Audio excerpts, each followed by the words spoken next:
Díobh níl cuileann anseo ó acmhaidh na hOllscoileachta Gaeilge an chéad cheacht Audacity an eagarthóir fuaime saor in aisce. Google anseo agus chéad na Audacityáil. Audacity download fecinn sibh sin é. Cé nasc siúd an comhaid an nasc.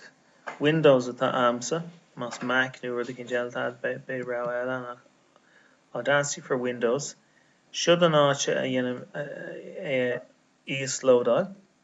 So brúimse seo agus sábháil an cód agus an sin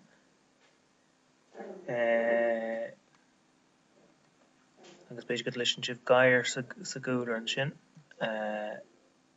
go leisce ná faoin breise má tá sé le listáil. So eagarthóireachta tá sé ag teacht tá ceann go léidir líon sách sciupaí anseo so 20.4 megavart tá sé déanta go hána hain ar mhaithe le físean eile.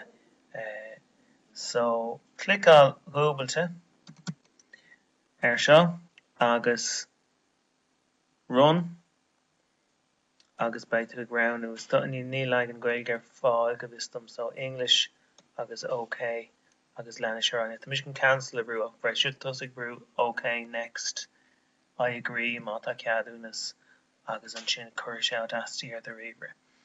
Rud eile tá teastáil ná má tú go bheith ná an MP3 a chruthú ghlacadh leis go mbeidh tú géire sin íana caithfidh tú an rud seo ar an LAME a fháil freisin.